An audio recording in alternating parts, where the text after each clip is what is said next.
CBN e a Tecnologia, com Gilberto Sudré.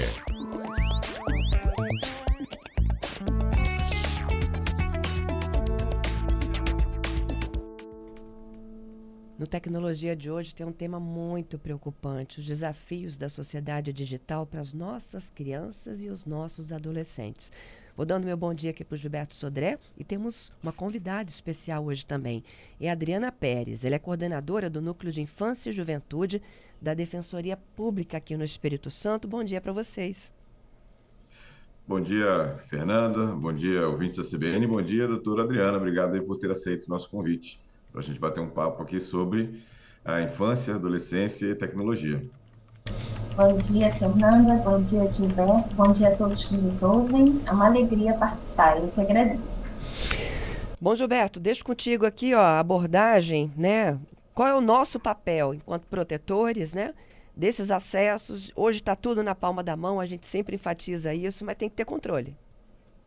Exatamente, Fernanda, doutora Adriana, a gente tem visto aí que as crianças cada vez mais cedo têm acesso à internet, têm acesso a celulares e a telas, e a gente fica muito preocupado em como é que isso aí afeta, né, tanto a formação da criança, como também o acesso que ela tem a conteúdos talvez não apropriados para a sua idade. Então, até eu queria começar conversando com a doutora Adriana sobre o que a gente pode fazer, né, na verdade, né, o que a sociedade pode fazer para proteger as crianças desse tipo de ameaças, tipo de ataque, né? Então, Gilberto, essa preocupação é uma preocupação que também é bem grave para todos nós. De fato, hoje, cada vez mais cedo, crianças e adolescentes têm acesso às telas. Há até alertas da Sociedade Brasileira de Pediatria, por exemplo, em relação ao tempo de exposição de crianças muito pequenas às telas. E há todo um conjunto de informações que ficam disponíveis a essas crianças, muitas das vezes sem qualquer regulação, né? É preciso que o tempo de exposição seja também, especialmente se são crianças muito pequenas, supervisionado por adultos, que haja uma preocupação de todos aqueles que usam a internet, principalmente do nosso Poder Legislativo, em regular também os conteúdos que são expostos. Porque, de fato, crianças e adolescentes precisam ter acesso, sim, à sociedade digital, mas esse acesso deve ser seguro, protegido e, principalmente, né, que potencialize as suas habilidades enquanto crianças e adolescentes como pessoas em desenvolvimento.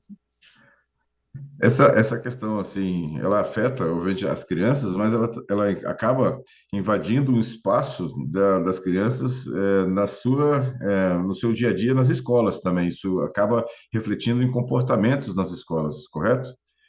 Exato, a gente vivenciou e ainda vivencia os riscos, né, de violências que foram praticadas contra as escolas, e a gente percebe que muitas dessas violências nasceram, né, de chats, encontros virtuais, uso de redes sociais, com falas incitando violência, misoginia, racismo, bullying.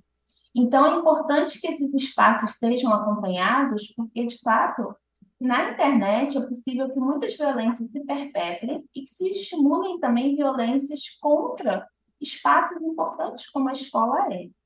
É importante a gente associar a internet, né, como uma fonte propulsora de conhecimento, mas também um local que pode abrigar essas violências, muitas vezes ocultas lá na Deep Web.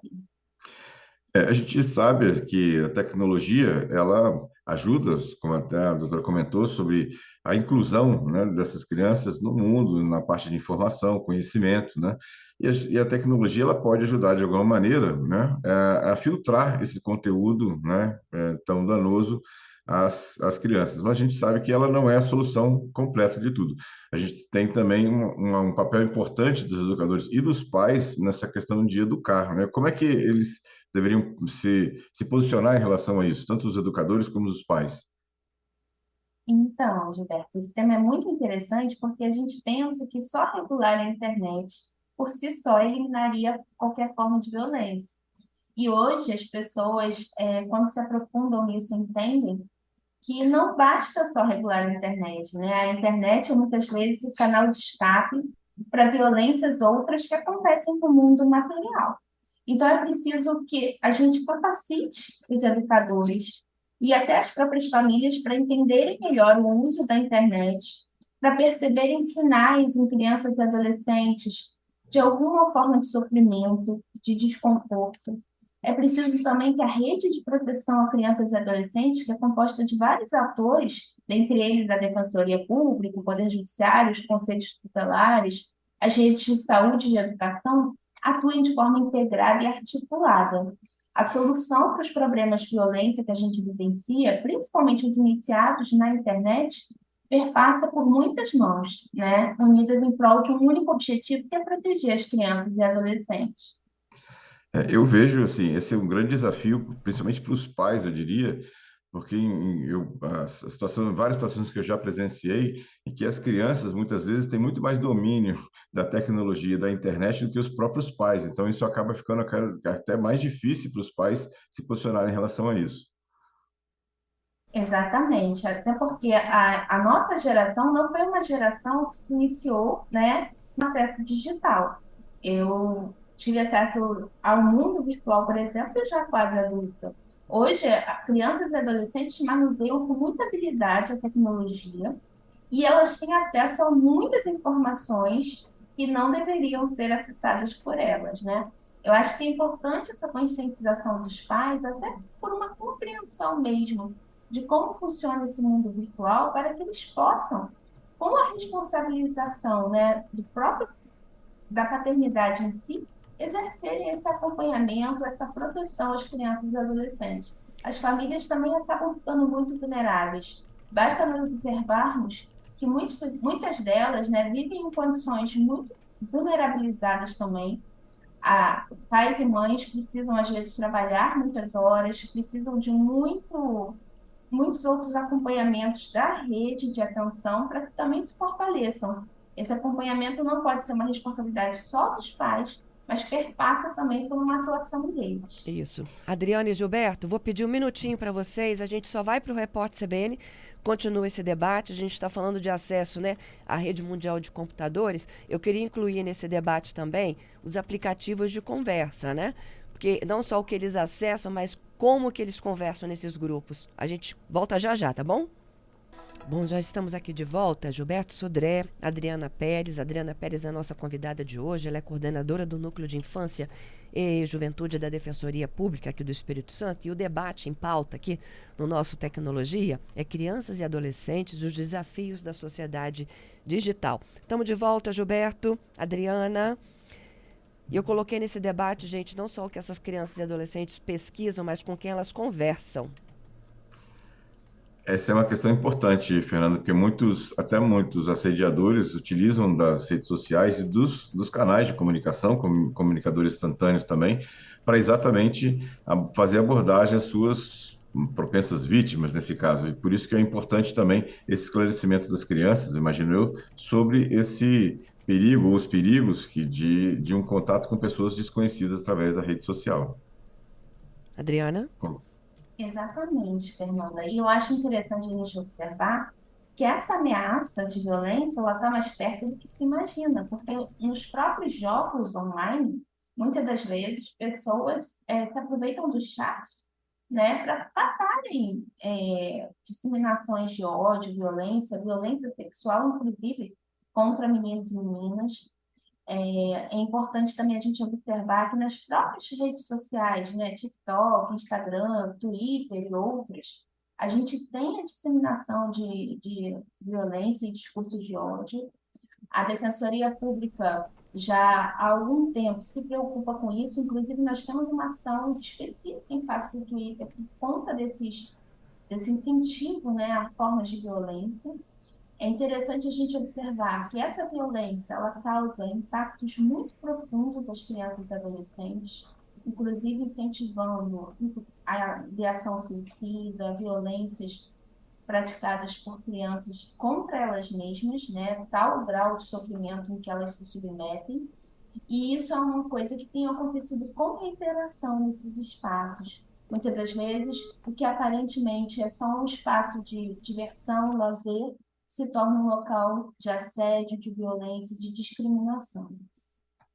Essa é uma questão importante, realmente, assim, a gente tem visto o impacto disso, né, nas escolas e no comportamento até de muitas crianças, né? Isso. Então, é realmente uma questão importante. Queria até convidar os nossos ouvintes também para colocar aí nas suas preocupações, né, seus desafios que enfrentam aí no dia a dia em lidar com essa situação de crianças tendo acesso desde muito cedo à internet ou a telas ou mesmo ao computador. Certo, Fernando? Certíssimo, 992994297. Esse é o nosso número que é de mensagens, torpedo WhatsApp ou Telegram. Inclusive, os nossos ouvintes podem participar, né, gente, desse debate. Tem um evento que vai acontecer nos próximos dias, dia 5. Exatamente, Fernanda. Vai acontecer dia 5 um evento chamado Infância, Juventude e Tecnologia, que a gente vai estar basicamente discutindo. A doutora Adriana vai estar presente, a doutora Kaline, a doutora Fernanda Módulo também, falando, e o doutor Eduardo Miranda vão estar discutindo, né, debatendo sobre exatamente essa situação, sobre várias abordagens, desde a questão jurídica, a questão tecnológica, a questão de psicologia, mesmo a questão de comportamento. Acho que é um momento interessante de a gente discutir exatamente sobre esse tema em várias abordagens diferentes. E a gente tem um marco cronológico para isso. Eu vejo que nós éramos, né, uma sociedade antes da pandemia e pós-pandemia, quando a gente fala com essa nossa relação com o digital. Vocês não acham? Exatamente, eu concordo, acho que a gente ficou muito mais próximo, né? Como a gente ficou afastado das pessoas, a forma que a gente tinha de se conectar com outras pessoas era através do digital. E aí isso entrou de forma ainda mais intensa e profunda no nosso dia a dia. Certo, doutora Adriana? Exato.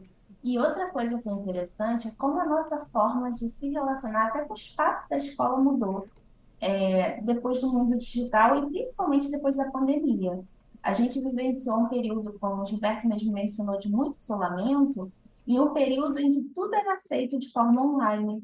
Então, isso estimulou que houvesse muito mais interação, inclusive de crianças e adolescentes com a realidade tecnológica.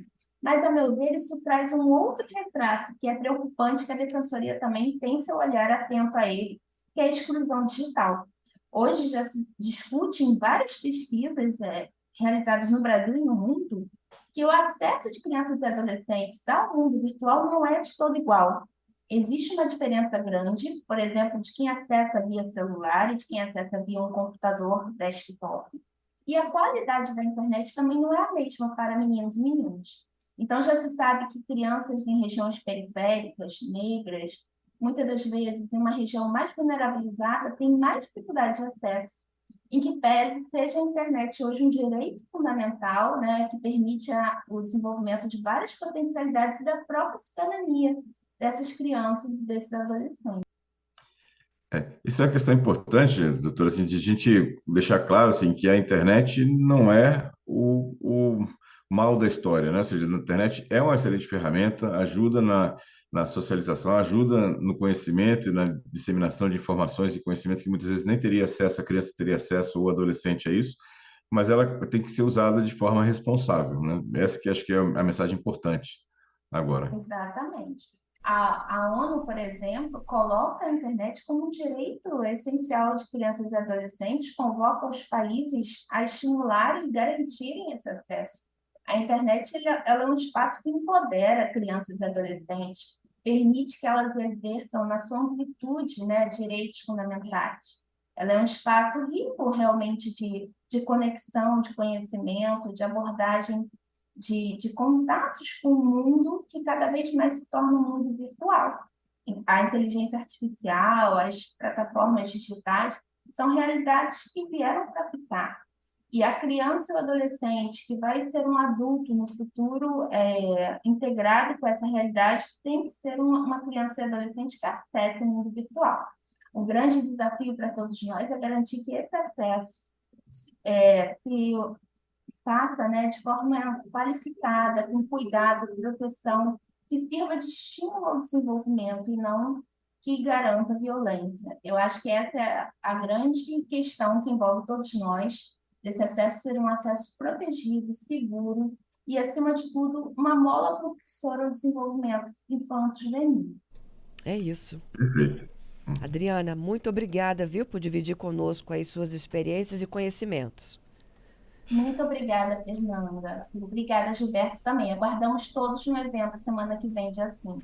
É inscrição gratuita, né, Gilberto? Exatamente, inscrição gratuita lá no site do Ministério Público, na verdade, no Simples. Depois a gente pode até colocar, compartilhar o link aí junto da CBN, do link de inscrição gratuita, para a gente discutir exatamente sobre esse tema. Queria agradecer também a doutora Adriana pela gentileza de ter aceitado o nosso convite e de a gente bater um papo aqui sobre um tema tão atual e tão importante na nossa sociedade. É isso. Muito obrigada, Adriana. Até uma próxima, hein? Obrigada, Fernanda. Obrigada, Gilberto, e a todos.